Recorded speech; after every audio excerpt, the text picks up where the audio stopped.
بسم الله الرحمن الرحیم. قدرمند لیدونکو اوریدونکو او ګرانو هیوادوالو سلامونه او احترامات مې ومنئ. نن اووم د جنوري کال 2026 چې د چهارشنبې ورځ سره سمون خوري ستاسې په خدمت کې حاضر یم. د نن ورځې په موضوعاتو کې نړیوال موضوعات دي، جهادي خبرونه دي د خیبر پښتونخوا د هغې سیمې نه او ستاسو لږ څه پوښتنې دي. نو چون ستاسو پوښتنو کې ټول سیمه ییز او نړیوال موضوعات راځي او زه په هغې چې کله تبصره کوم نو تازه خبرونو باندې تبصره کوم، انشاءالله دا به ټول کور کړي. پوښتنې چون ډېر زیاتې دي د 2 ورځو کې، نو کیدای شي ټولې کور نه کړم، خو لیکلي مې دي انشاءالله آهسته به نور ورځو کې دغه کوم ځواب ورکوم ټولو ته. په نړیوالو موضوعاتو کې اوله موضوع دا ده چې د پاکستان د پوځ ویان چودري شریف یو ځلې بیا په افغانستان باندې ترهګرۍ تهمت لګولی دی او د هغې کړی دی چې افغانستان د ترهګرۍ ځاله ده او دا د سیمې ته او نړۍ ته خطر دی. زه نه پوهېږم دا بیا څنګه د کوم خوب نه راپاڅېده. دغه 3-4 ورځې مخکې خو یې دی د بهرنیو چارو وزارت ویاند اندرابي وزیرزارۍ لاره راونیوله، ویې ویلې چې افغانستان زموږ دوست دی، افغانستان ښه مملکت دی او د موږ د افغانستان د نظام د بدلولو کوم تصمیم نه لرو او د دوستۍ لاره خلاصو. او نن بیرته دا راځي بیا تهمت وایي. نو دا زما موقف ثابتوي الحمدلله چې ما همیش ویلي چې که تاسو د دوی سره معاهده مو کوئ دا مو کوئ، پوځ به بیرته راځي په تا به ګواښ کوي او برید به کوي. دویم خبر په سیمه کې دا دی چې د ایران حالت ډېر کړکېچن شوی دی په حساب د تظاهرات چې دي دا په خونړي دغې باندې اوس لګیا دي بدلیږي. دا چې پکې چورو چپاولو اور اچولو دا شروع شي، دا نو د بهرنیو لاس هغه نهایي دغه دی چې غواړي نظام بالکل مفلوجه کړي، ځکه په دې رقم چې مارکیټ ته اور اچوي او دغه املاک سوځوي ماتوي، دا یعنی نظام ته ضرر رسول دي، د نظام بنیاد اقتصادي خرابول دي. دا دغه دی ډېر یعنی ښه حالت یې نه دی. او د تظاهراتو لمن کم از کم د 70 نه اوښتې د 70 ښارونو نه او په ټولو ځایونو کې پرتشنجه شوې ده او نظام هم دا تصمیم نیولی دی چې په هر قیمت دا به کنټرولوي.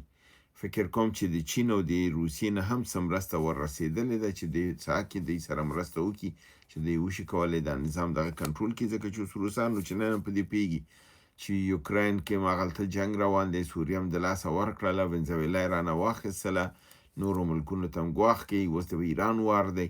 نو په دې اساس باندې هلته ستونزه ورته دغه شوې ده. بل خبر نړیوال دا راغلی دی چې ما خو تاسو پرون هم خبر درکړی او وړمه ورځ مې هم درته دا ویلي چې د امریکا خپل پوځونه او قواې د ایران سرحد ته رارسولي دي او حملې احتمال ډېر زیات قوي دی چې په ایران باندې به برید کوي. خو تازه خبر کې نوې داسې دغه چې راغلی دی، تازه خبر دا ویل کېږي چې دغه سرحدي قواو کې د امریکا د ډلټا فورس ډلې هم رارسول شوي دي چې د دې ځینه به دی په ایران باندې کوم برید او کوم ګواښ به کوي. دا لا تایید شوې مسله نه ده، معلومه نه ده چې څومره به د حقیقت که به نه وي، ځکه چې د ایران په هکله پروپاګند اوس فعلا ډېر قوي روان دی لپاره دی چې نظام تضعیف کړي. په هر صورت راځم جهادي خبرونو ته چې جهادي خبرونه پس به بیا ستاسو پوښتنې راواخلم. په 5 د جنورۍ ټول د عملیاتو تفصیل په مجموعاً 14 عملیات په خیبر پښتونخوا کې شوي دي چې وزیرستان جنوبي کې 6، په لکي مروت کې 3، په بنو کې 1، مهمند کې 1، کوهاټ کې 1 او کورمه کې 1.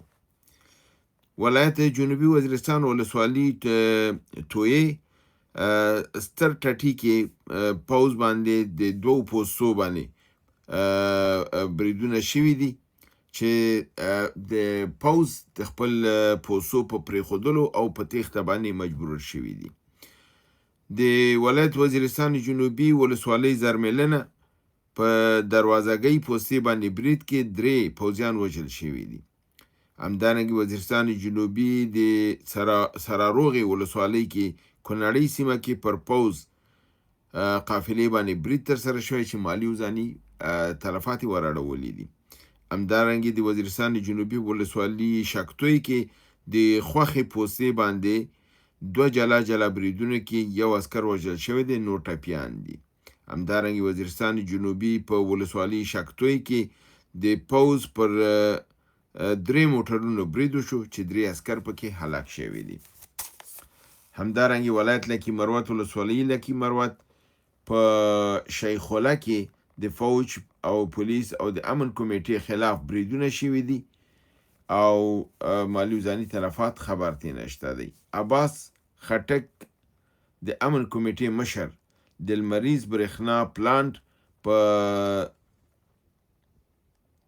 په سرنګي بارود باندې الوزول شوي دي. ویل کېږي چې دا د مشر ته یعنی د عباس خټک ته د پوز لخوا نه دغه چې دی د لمریز برېښنا پلانټ او دغه ځای په دغې ورکړ شوی و، په انعام کې ورکړ شوی و. د هغه 14 مجاهدینو د شهادت په دغه رسولو کې چې د سړي یعنی عباس خټک پکې لاس درلوده، دا انعام ورته ورکړی و. نو ځکه مجاهدینو دا پلانټ او د انعام د دغې هر څه ورته د منځه وړي تباه کړي دي.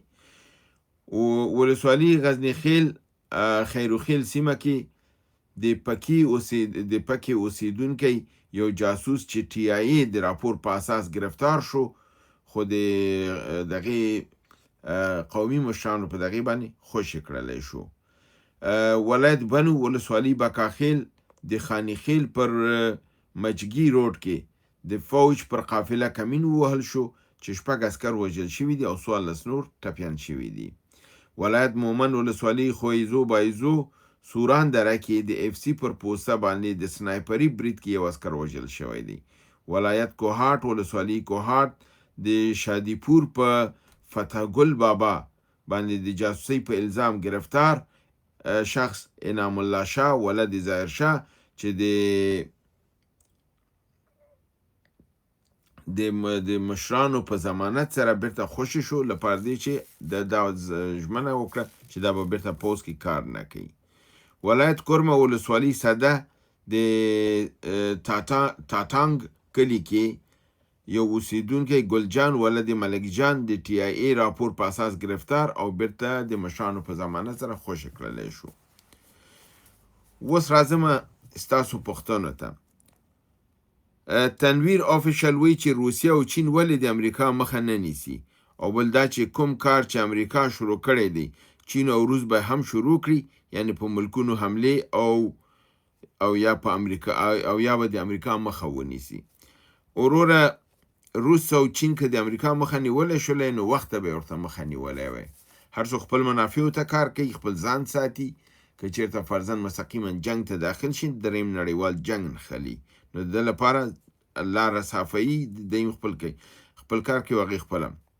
او تا دا کوم کار چې امریکا کوي که چین او روسیې شروع کړي، چین خو یې نه شروع کوي فی الحال، روسیې دا کار وخته کړی دی پخوا، ډېر زیات ملکونه په دې رقم قبضه کړي او برک یې نه لګو، خو افغانستان کې چې راغی برک یې ولګېد، پس د هغې نه بیا نور دی دا رقم ملکونه نیول خوشې کړل، ویې نه شو کولی. که نه منځنۍ آسیا، اروپای شرقي او اروپای غربي په حساب لیتوانیا، لیتویا، ستونیا چې بالکن سټیټ ورته وایي، او همدارنګې بلاروس، یوکراین، دې غاړه آذربایجان، قزاقستان، قرغیزستان، ازبکستان، ترکمنستان، دا ټول روسیې نیولي وو. نو روسیې خپل وار تیر کړی دی په دې کې، او د افغانانو نه یې څوک وخوړه بیا مات شو. امریکې هم د افغانانو څوک خوړلی دی، خو تاسو به بیا ضربه وروسته وګورئ، ځکه چې اوس په ظاهره تاسو نه ښکاري، خو امریکا ډېره خرابه ده. نو د امریکې دا کارونه چې اوس شروع کړي دا ناچارۍ نه شروع کړي، 3 تریلیون ډالر ته عاجل ضرورت لري. نو او دوی ویل که دا نه شروع کړي، یا د امریکا مخه به ونیسي، نه د امریکا مخه دوی نشي نیولی، دوی صرف ځان بچ بچ ساتي. الکس ماکس وایي چې تاسو زما د اسعارو پوښتنه ځواب نه کړله. وروره ستا پوښتنه ما په 4 د جنورۍ ځواب کړې ده او ښه په تفصیل سره مې ځواب کړې ده. دا چې تاسو ګنګس هستئ وروره پوښتنه کوي او برنامه نه اورئ نو دا غلط کار دی چې تاسو کوئ. بله ورځ دې م راته لیکلي وو چې تا زما پوښتنه نه ده ځواب کړې، په برنامه کې مې هم درته ځواب درکړی چې پوښتنه مې ده ځواب کړې ده، هلته مې درته کومنټس کې م ولیکل چې ستا پوښتنه مې ځواب کړې ده. تا بیا نن راته لیکلي چې تا زما پوښتنه نه ده ځواب کړې. دا غلط کار دی چې تاسو کوئ. برنامه کې زه پوښتنه اخلم ځوابوم، تاسو پوښتنه نه اورئ راځئ بیا دا کوئ، بیا یو ځل یې نه کوئ، دوه ځل یې نه کوئ، درې ځلې یې کوئ. دا صحیح کار نه دی وروره. ستا پوښتنه ما په تفصیل سره ستا د پیسو په مسله کې مې ستا ځواب درکړی دی. تا یو غلطه مشوره ورکړې وه، ناقصه مشوره دې ورکړې وه چې ولې افغانۍ باندې ریال او دینار نږدې، ته د پردی پال سړی وروره، ته ما ته افغانۍ نه دینار او ریال جوړی. ولې افغانۍ باندې څه بلا لګېدلې چې ته دینار او ریال پسې منډې وهي؟ د ښه سم ځواب مې درته درکړی، ځه لاړ شه ځواب دې واوره. نور احمد محبت وی تاسو کوم نظر چې د اسلامي نړۍ په هکله ورکړی و؟ او دا محبت ورور د اسلامي نړۍ په هکله یو مفصل هلته نظر ورکړی و چې زه د هغې د دې نظر سره کاملا هم نظر یم او کاملا دقیق نظر و. نو زه په همدې باندې اکتفا کوم چې تاسو کوم کومنټس ورکړي دي په هغې باندې زه نور زیاته تبصره نه کوم. راځم نور پوښتنو ته. نادیه خور پوښتنه کړې که ایران نظام ړنګ شو اسلامي نړۍ به څنګه شي د اسرائیلو په مقابل کې؟ دې باندې ما ډېر تفصیلي بحثونه کړي دي او خبرې مې کړي دي. یو ځلې بیا به زه د خور لپاره تکرار کړم. هغه دا دی چې کله د سوریه وهل کېدله په هماغه وخت کې ما دا ویلې که سوریه ووهل شوله بیا د سیمې ممالکو ټول د اسرائیل او د امریکې قبضې ته ځي، چې هغې کې تاسو وکړئ زما خبره صحیح شوله. سوریه، عراق، لبنان، فلسطین دا خو د کاملا اوس د اسرائیل او د دغې، ځکه چې اوس امریکا د ایران سرحد ته چې راغلی ده د چا په خاوره کې راغلی ده؟ خو د سوریې په خاوره کې راغلی، د عراق په خاوره کې راغلی. ولې هغې ورته څه نشي ویلی؟ لپاره دې چې هغه کوم یو صدو مخه نیول کېدله هغه د منځه تللې ده او دا خاوره اوس هغې خپله ګڼي، نظامونو ته ارزښت نه ورکوي. ایران ته اوس دوی سرحد ته رسېدلي دي او ایران ته ګواښ دي، او که دی ایران ووهه ایران آخري کمربند اسلامي نړۍ دی. د ایران نبات نتنیاهو ښکاره ویلی دي چې د ایران نبات د پاکستان، اندونیزیا او د مالیزیا وار دی. نو بنان هیڅ ځای نه پاتې کېږي. دا چې بعضې دوستان خوشحالي کوي په ایرانیانو وایي دی افغانانو سره ظلم کړی، دا شیعګان دي، دا رافضیان دي، دا هر څه دي. وروره هغه د هغې مذهبي مسله ده او سیاسي مسله ده. هغې کې تاسو چې څه فکر کوئ، خو تاسو په دې فکر نه کوئ چې همدغه هر حالت کې دی. بشار الاسد خو مسلمان نه و که نه؟ خو ما تاسو ته ویلې چې همدغه نامسلمان د اسلامي نړۍ مخه نیولې ده. که دغه تاسو لرې که اسلامي نړۍ سقوط کوي، هماغه نامسلمان تاسو لرې که اسلامي نړۍ د لاړه د یهودو او د امریکا لاس ته پرېوتله. ما ته خو داسې کسان هم وو چې د اسرائیلیان یې راته ولیکل چې یهود ډېر ښه دی نسبت د دغې ته. نو دا رقم مسلمان ته به ته څه ووایې چې تا ته وایي چې یهود ډېر ښه دی او خپل ځان ته اولاد ته ټول ته بیا وایي چې موږ قاریان یو، عالم د دین یو، په دین باندې درته تبصرې هم کوي، په دین کې درته مشورې هم درکوي. اما دومره عقاید او د تضعیفه دي چې هغه وایي یهود وایي ډېر برتري لري نسبت د دې نه چې فرضاً د ایران نه وایي یهود ښه دی، د سوریې د دغې نه یهود ښه دی.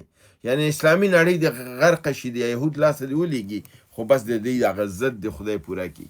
زمونږ د ضد مسله نه ده وروره، زمونږ د اسلام د عقایدو د بنیاد خبره ده. په دې باندې دا خبرده کېږي. لال محمد غیرت ورور وایي زما په نظر د کوزې پښتونخوا یا خیبر پښتونخوا پر ځای باید کوز افغانستان یا مقبوضه افغانستان وویل شي.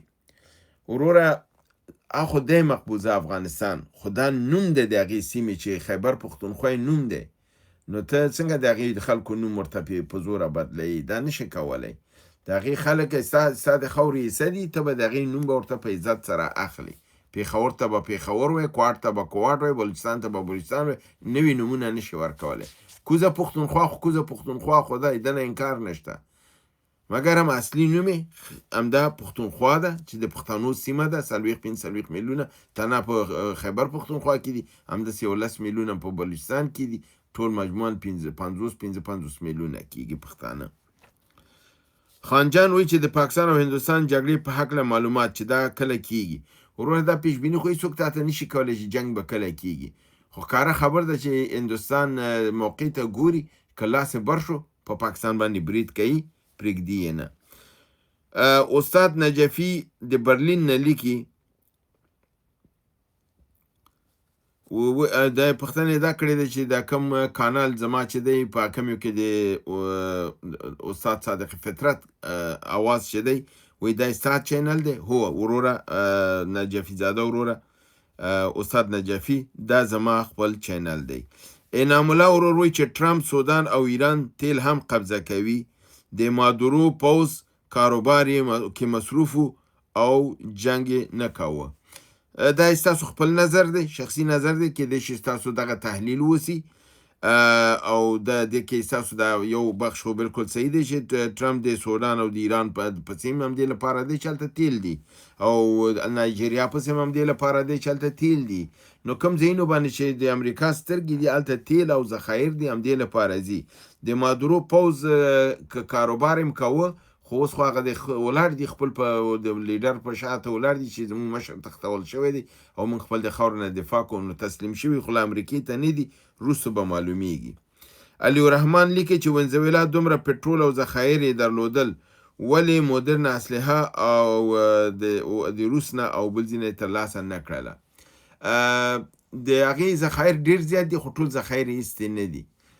د هغې ذخایر ټول داسې سالم پاتې دي، ځکه چې مشینري کوم یو دغه چې ده هغه دومره اوس هم د کوم مشینري چې ده دا زړه شوې وه، ځکه هغه سیمه کې د امریکا قیودات مخکې نه وو، نو په دې اساس باندې هغه پرمختګ چې په کار هغه نه و دغه کړی، او کوم ملکونو سره چې دې اړیکې ساتلې هغه امریکا دپاره چې د امریکا مستقیم ګواښ سره مخ نه شي، هغه اړیکې په هغه قوت سره نه ساتلې، صرف لفظي اړیکې د روسیې سره، ایران سره، چین سره دا وي. نو د ده لپاره اسلحه او کوم شی هم چې درلودل دومره زیات نه و، تیارې هم کمې دي، هغې هم کم دي، نو دا نه لري. مګر پټرول ذخایر د دنیا کې لویترین ذخایر دي، 60% د دنیا ټول پټرول د دوی سره دي. حکمت الله وردګ وایي چې پوښتنې ته مې ځواب نه ورکوي. وروره دا ګیله بالکل نه په ځایه ده. وردګ وروره ستا پوښتنو ته ما همیش ځواب هم ده ورکړی دی، ستا ته نه تنها چې ځواب مې ورکړی، تا ته زه هلته په صفحه کې کومنټ هم درته لیکم اکثرا، او ستا پوښتنو ته ما ځواب ورکړی. دا ګیله د بې ځایه ده، ځکه چې زه یو کومنټ ډېر دقیق ګورم او زه یو د پوښتنه لیکم ځان سره، زه داسې نه ده چې پټې سترګې تېرېږم. دا چې کوم بل ځای کې تاسو کومنټس کې پوښتنه لیکلي، نو هغه زه نه منم. زما په چینل کې چا پوښتنه لیکلي زه حتما ګورم او زه حتما نوټ کوم. کوم پوښتنه چې ځواب نه ورکوم هغه معنا دا ده چې یا پوښتنه ما ځواب کړې ده، تکراري ده، یا بې معنا ده، یا دا ده چې د هغه نه بعضې وخت کې داسې چې داسې پوښتنې چې د خیر نه شر زیاتي، نو د ده لپاره چې شر ترې زیاتېږي هغه پوښتنې ته ځواب ورکول نه دي پکار، نو زه د هغې نه ډډه کوم. بعضې دوستان داسې پوښتنې کوي چې هغې جواب ورکول زه مناسب نه ګڼم. هغه د ملي مشارکت ته، ژبې ته، قوم ته، دې ته ضرر رسوي، ځکه بعضې خلک قصداً دا پوښتنې کوي. نو داسې وخت کې زه جواب نه ورکوم، هغه باید تاسو پوه شئ. مدا زه هر کومنټ هر یو لولم او د هېچا دغې ته دا نه کوم. اوس تاسو دا پوښتنه کړې ده حکمت الله وردګ وروره چې اوس اندېښمن یم که د ایران نظام را وپرځول شي، افغانستان عواقب ګټه او زیان به یې څه وي؟ او همدا پوښتنه عبدالله مخلص هم کړې ده، که اسرائیل پر ایران برلاسه شي او رضا شاه پهلوي راشي، افغانستان ته ګټه او تاوان څه دی؟ یعنې د دواړو ورونو عبدالله مخلص او د حکمت الله وردګ پوښتنه همدا ده چې ایران که سقوط وکړي، نظام بدل شي، ګټه تنها ګټه افغانستان او دغې ته نه، ټول سیمې ته تاوان زیات دی، ځکه چې حکومت چې راځي هغه به د اسرائیل په کنټرول او لاس کې وي، ځکه چې رضا شاه پهلوي زوی دوی راولي، د رضا شاه پهلوي لمسی چې ده د رضا پهلوي لور، دا د یهود خاوند دی، د اسرائیلي یهودانو سره خیخي لري، د لور ایمان نومیږي، هلته هغې سره هلته یې واده کړی دی، او دغه د زومې د یهود دی، خپل هم د یهودانو مستقیما د حمایت لاندې د دغې ته را روان دی. دا حمله چې اسرائیلو په ایران کړې ده همدې لپاره کړی چې رضا شاه به راولي. کله چې هغه راشي دې معنا دا ده چې د سیمې کنټرول د اسرائیل لاسې ته پرېوځي، په افغانستان کې دې درته نظام نه پرېږدي، او د نتنیاهو د پاکستان او د اندونیزیا د په هکله خو ښکاره ویلي دي چې د ایران آباد د دې ملکونو وار دی. نو د پاره دی چې د سیمې آینده هم خرابېږي او دلته د اسلامي مملکتونو کوم حیثیت نه پاتې کېږي، د امریکا او د اسرائیل هژموني قایمېږي. الله دې مرام ته دوی نه رسي او انشاءالله دوی به دې ته نه رسیږي. هیله ده چې برنامه وګورئ، خوا کې دوستان سره شریکه کړئ. تر بل برنامې چې تاسو حضور ته حاضرېږم، تاسو په لوی پروردګار د عالمین سپارم. وما علینا الا البلاغ.